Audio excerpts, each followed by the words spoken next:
Where are you from? I was born in New Orleans.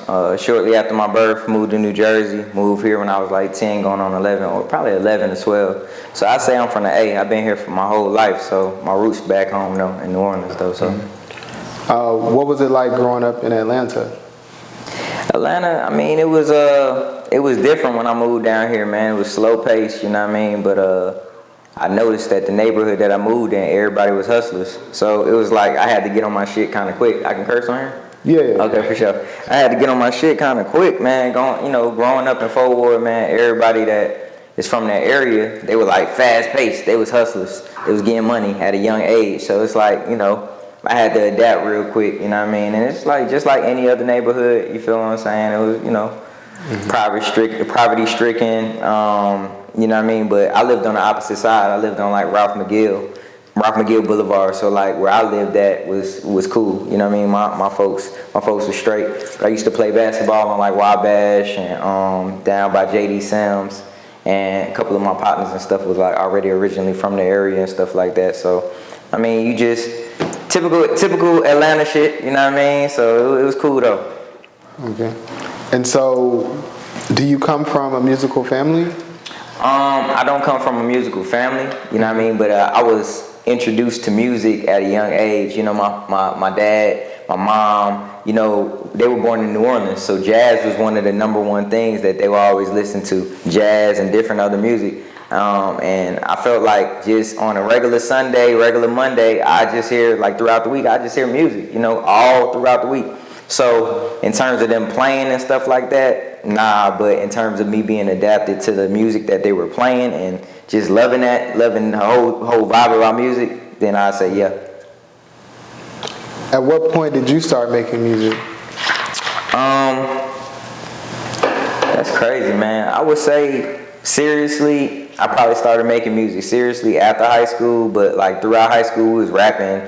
My partner Darnell, he used to like record us over the phone and stuff like that. So it was crazy. We just used to freestyle back and forth. And I remember one of the hottest rappers at our school his name was Jay Young. Shout out to Jay Young. That's like my big cuz now. But he was one of the hottest artists at the school. So we made like a diss record about him. You know what I mean? Just like we rapped, made a diss record about him, and we was passing it out around the school. So to be honest, I wasn't like the forefront rapper at that time. I was just rapping with a buddy of mine, and he was doing all the talent shows and stuff like that. But throughout high school, we just playing around with it, and then my best friend was murdered. You know what I mean? When I was like 17, so I didn't know how to really express myself. So I used to write all my feelings on paper. You feel what I'm saying? And then after that, writing it on paper, I wanted to see if I could put it to a beat. And from there, I just started, just rapping and stuff. You know what I mean? So I would say about like 2006. Okay. And what was the first song that you wrote? First song or that you like put out. Oh, like put out for the public, yeah. Oh, it was a song called Super Clean. Okay. We had put that out on MySpace. And it was doing numbers though. I ain't gonna even lie. Like back when MySpace was popping, man, I was on a whole bunch of people top fives. I was on their friend list, you know what I mean, at the very top. So you feel me? So I mean, people was rocking with it. You know what I mean? My song was on everybody's page. You know what I mean? So from there on, that was the first song I did. We started doing little shows around the city, primarily in like Douglasville for real. I don't know how I got a buzz out there, but started doing hella shows in Douglasville and shit, and then just kept on going with it.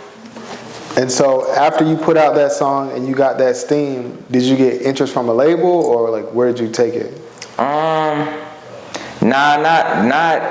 Not right then. You know what I mean? Right after that, we did a song with Young LA, which was called Style Like Wild. So Young LA was just really coming out. This was before Ain't I was even really popping and stuff. So he was hitting all the clubs. So we was going to open mics. So we was at this particular club. It was called 868. It was off of Simpson Road. I believe it was 868 or something. It was off of Simpson Road. And we hollered at him. And he was like, all right, bro, call me tomorrow. We're going to do the song. So we called him the next day. He was like, bro, I'm at Grand Hustle right now. Pull up. Bring me $100 and an ounce of weed. That's all? That's all he wanted. $100 and an ounce of weed, man. So at that time, boy, like an ounce of weed was a lot of money. So I had called my partner. I'm like, look, bro, hey, I need some money right quick so I can go and do this shit. So, bro, Justin, he was in school. He was at Morehouse, man. This man got out of class, went to we took him to SunTrust. He withdrew the money, and then we went in and did what we had to do and go up to Grand Hustle. We recorded the song, and instantly we just started performing with Young LA. So it was cool though. Dang, that's a real friend. Who, Young LA? You said your friend Justin got the money. Yeah. That's my brother. Yeah. Oh, your brother. Okay. Yeah, that's my brother. That's my brother. He's my best friend, but he's my brother. Okay. You feel what I'm saying? You know lingo. But yeah, he was in class and shit. And we called, bro. We was like, hey, look, we got to go do this ASAP. You know what I mean? I think he gave us the money and stuff. So we went and did what we had to do and brought it to Young LA. It was crazy. And so after you started performing with Young LA, did you see like an uptick in your career? We started doing a whole bunch of like pep rallies for like high schools and shit like that, and just was moving around in the city and stuff like that. This was back when Twank, I don't know, y'all probably don't know him, but it was a promoter named Twank. I don't know if y'all know who Pop Lord is or like Johnny Cinco. They big rappers in Atlanta or whatever. He was throwing parties, world finest. So we was just going up there. We was performing. Rich kids was performing. Everybody was performing at the same time, man. So you know what I mean? Like it started getting a little buzz around the city, and from there, that's when the whole futuristic era started. And from the futuristic era, we had linked up with KE. We had a song called "Counting Up the Racks," and that's when I started doing a lot of shows from like Gordon College to fucking Barnesville with DJ Smooth, Fort Valley. We was everywhere with it, for sure. Do you feel like your music career affected any of your personal relationships? Personal relationships affected. Yeah, it did actually. You know what I mean? One of my closest friends, man, he stopped hanging with me over $25, man. For real? $25, man. Like, it's crazy, bro. Like, so, to be honest, it was like at one point in time, we was taking anything for shows. So, we had a show in Alabama, and the promoter, he ain't have no money for real. He said, bro, I can pay you gas money. I can give you $100. You know what I mean? So, I was like, all right, cool, we'll take it. I just wanted to, get on the road and like experience that. So we took the $100. He sent it to us. So I was like, okay. I had my homies riding. I was like, look, bro, I'm gonna give you $50, bro. Ride with me down here to, do this show and shit. And he was like, all right, cool. Because one of my other buddies couldn't come at first. So then when my other buddy came, he was like, my other buddy called me. He was like, I can come now or whatever. He ain't have to go to work. So I was like, all right. So I hit my other homie up. I was like, look, bro, I know I was going to give you 50. I'm going to give you 25. I'm going to give him 25. And I'm going to put the rest in gas. Then the nigga said I was trying to bird feed him. But it's like, bro, like he got mad at me over $25. He was like, bro, I would have came for free. But it's the principle, bro. If I already offered you some money, you know what I mean? I'll at least give my homie, $25, bro. You feel me? So to answer your question, yeah, you fucked up a lot of personal relationships over dumb shit like that. So how does your family feel about your music career? My family, they finally came around. You know what I mean? At first, it was just like, what are you doing? But my dad and my mom, you know what I mean? Like I was telling you earlier for the interview, like, they wasn't tripping on me, man. They just wanted me to be the best I could be, whatever that was. So, like, the rest of my family didn't really understand it, but my mom and my dad, they was cool with it. You know what I mean? So that's really all that mattered. So are you sort of like the unicorn in your family? Like the different one? Me and my brother. Oh, your brother too? Me and my brother, my older brother. Is your brother making music? Nah. Okay. Is he in the arts?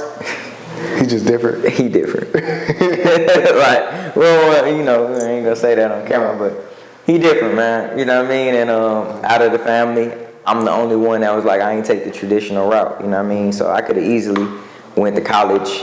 Well, I actually did. I went to Atlanta Tech for a little bit. I made straight A's. That was the first time I ever made straight A's. No cap, for real. That's what's up. And so did you leave Atlanta Tech or did you finish at Atlanta? Yeah, once I made straight A's, I was like, boy, I made it. Fuck it. I'm done. I ain't got to come back to this motherfucker. Like I felt accomplished. Like shit, my whole life, my brother and my sister, they were just naturally smart.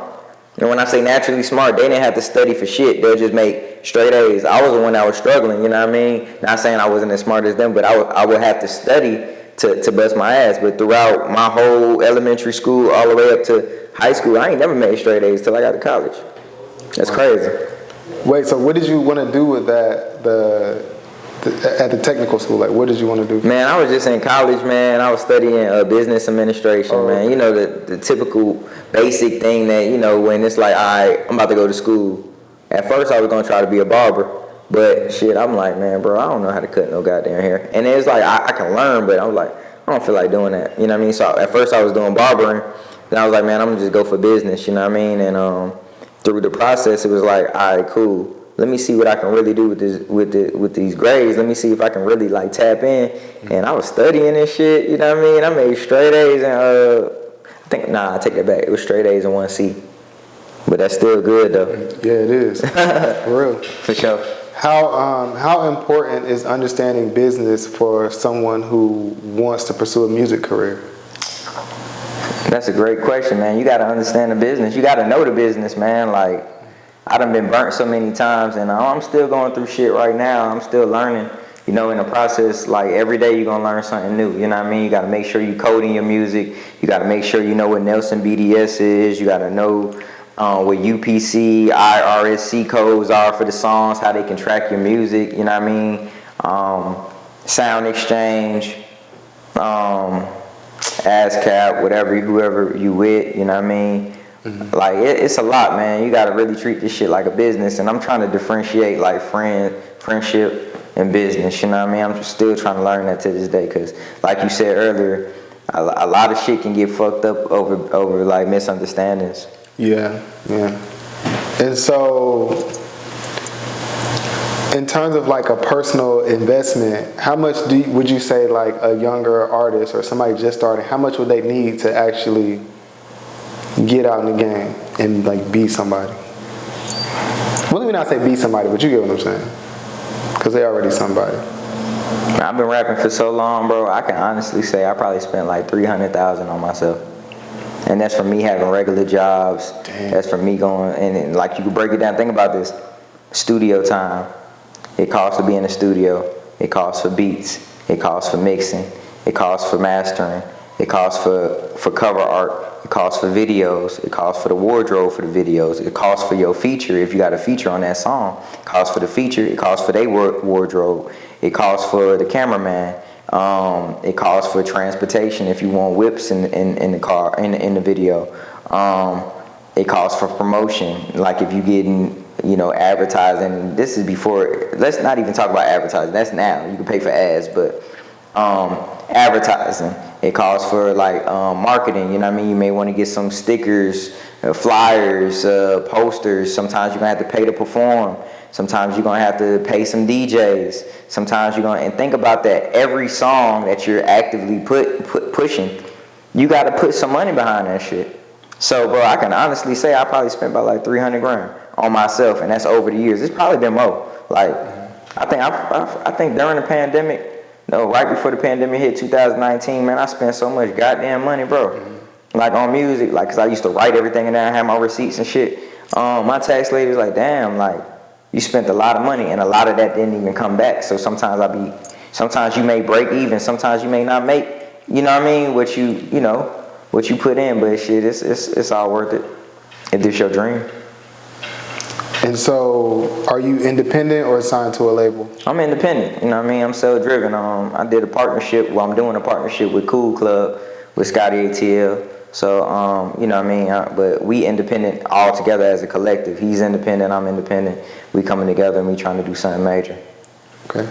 And is there a reason why you chose the independent route over like signing to a major label? It's not even the fact that I chose it. It chose me. Like, you feel me? Like, motherfuckers don't be talking about shit sometimes, you know what I mean? So it's like, shit, what I'm gonna stop, what I'm gonna just cry about it, what I'm gonna be like, oh shit, I'm gonna wait for the label, I'm gonna wait for somebody to see me. Nah, I chose the independent because shit, if they ain't gonna do it for yourself. Ain't nobody gonna believe in you more than you. So take the initiative, grind, you know what I mean? Like, shit, put your money behind yourself and keep moving. So earlier, we talked about the Malcolm X pendant. Mm-hmm, yeah. Can you explain a little bit about like your like why you copped the Malcolm X chain? By any means necessary, man. You're the first person that came through with it. By any means necessary. It's kind of how I think about me and like my career. Like I'm gonna be successful by any means necessary. You feel what I'm saying? And then on like a more personal level, like my brother's Muslim. A lot of my friends from high school was Muslim. I was dibbling, dabbling in different religions. You know what I mean? I'm actually Buddhist, but Malcolm X, his words were powerful. You know what I mean? What he stood for. What he stood for, just who he is. He was a stand-up dude, like one of our strongest black leaders. So I'm gonna rock him on the pendant. Salute. And so for the audience members who maybe don't know about Buddhism, like what's like one of the like major tenets of that religion or life? Cause and effect. You know what I mean? Believing that, understanding that like what you put out is gonna come back. You know what I mean? Whether it's good, whether it's bad. And understanding that through the struggle, there's still beauty in the struggle. You know what I mean? Like everything ain't gonna be perfect, but you gotta understand with faith is setting goals. You know what I mean? So I learned that a lot. Like, you know what I mean? And just being a bodhisattva out here, like, and that's like a person who has strong faith, who's out here by any means, just trying to just chase his dream, get to the highest form of enlightenment. You know what I mean? So it's a lot, man. It's a lot to tap in, but. I've been studying and practicing for about a year now. It's going on a year. I had got my Gohanzon earlier this year. That was like in February. But, you know, like I'm just like everybody else. Like sometimes I'll be having fucked up days. It's not like it's all about peace. And, you know what I mean? Sometimes I'll be having fucked up days too. But, again, it's just understanding that I got a goal. I got dreams, and I gotta get this shit. So it's like you gotta pray every day. You gotta make sure you putting out good energy, because it's like cause and effect. Like I said, if I'm out here just doing people fucked up shit, I'm gonna get that same shit in return. Mm-hmm. Speaking of like good energy and stuff, do you feel like the rap industry is inherently dangerous, or do you feel like rappers bring certain situations to themselves? Like what's going on here? Is it just dangerous in general? The world dangerous. But understand that, like, we all energy, you know what I mean? We're made out of, we're electric beings, you know what I mean? Like, so it's just like, bro, like, you just gotta watch what you say. The power of the tongue is crazy. A lot of these folks be saying crazy shit on their songs. A lot of these people, they put certain images out there in their videos. You gotta understand, like, that energy will follow you. Like, you know what I'm saying? What you say will follow you. Like, the tongue is the most powerful part of our body. You know what I mean? So if I'm out here saying, and I don't even want to say it, but if I'm out here saying something crazy, you know what I mean? And it's gonna happen. It's gonna happen. So, and also you just gotta be protected out here. You know what I mean? Not spiritually and physically. Get you some fucking security, bro. If you rocking $100,000 around your neck, bro, it's somebody that don't even got $1, and they looking at you like a come up, bro. Like, so you gotta understand, like, it's people out here that love you, and there's people out here that's hurting. That doesn't mean that they don't love you, but shit, nigga, you're an opportunity. And it's an opportunity to come up. So you got to be protected spiritually and physically. Get you some security, bro. Ain't nothing wrong with that shit, bro. You feel me? Like, I'm going to have buku security. Like, I'm going to be loaded, bro. Like, you know what I mean? Right now, I feel like I'm good because I know how to move. You know what I mean? I don't be in no drama. I don't be in rapper beef. I'm not actively going in on somebody on the internet. You feel what I'm saying? I'm not actively just in drama with different chicks. You know what I mean? Like, right. Bro, I stay out the way, bro. I try to handle my business and go home, bro. You know what I mean? I'm trying to make it home. Yeah, facts.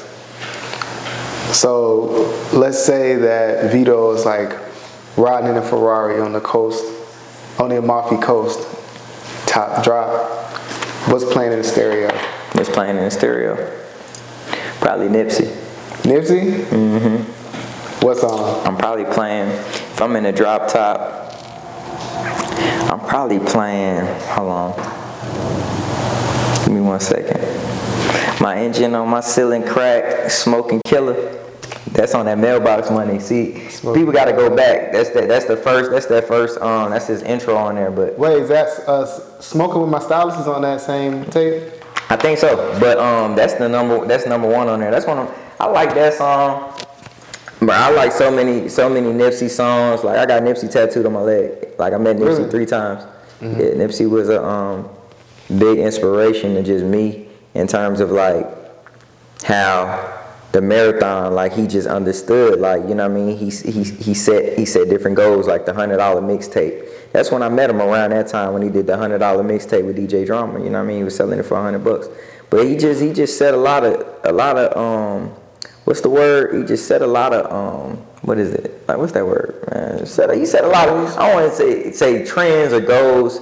He just paved the way for independence to try to do this shit and really make some money. You know what I mean? For sure. So Nipsey was a big inspiration. And so, have you ever made music with anybody from that camp? Nah, I haven't really made music with anybody from the West Coast. Period. So, oh, really? like hopefully I can do that. You know what I mean? Hopefully I can do that. I ain't gonna even say hopefully, it's gonna get done. Facts. If you could collab with any artist, who would you collab with? Living or dead? Living or dead.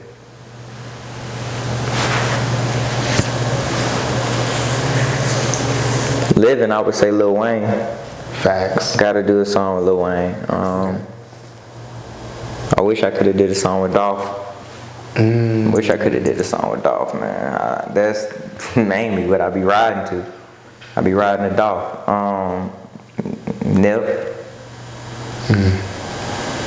Dang, R.I.P. This is crazy, bro. This is crazy. It's hard to even think about. We done lost so many powerful artists, bro. Like, you know what I mean? But you gotta understand, like, it's like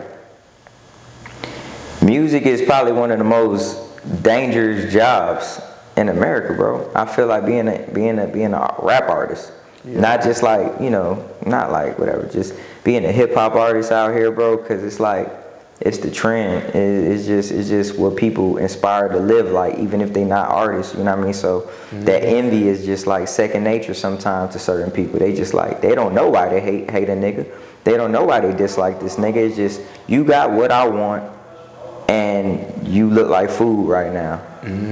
So I'm coming to get you. Like, that's how I look. I mean, that's what it seemed like, though. You know what I mean? So yeah. And so, if you could give one piece of advice to someone who's watching this and they aspire to be a musician like you, they want videos like you, they want to make songs, what would you say to help them on their journey? Never get discouraged, bro, because it's so easy to get discouraged with this shit. That's number one. If you really want something, go out there and go get it. And I would say, bro, get you some residual money that's coming in so you can invest in yourself so you ain't got to wait on a nigga. That's number one, that's number one. Like, when you got your own paper, a nigga can't tell you shit. Nigga can't tell you shit. Get you some paper and you can make your own rules. Like, a nigga can't tell you nothing when you got your own paper. Simple as that. Like, and they gonna have to, you know, y'all come to agreement or whatever. But when you got your own paper and you spending that shit on you and you believe in you, nobody can tell you nothing, man.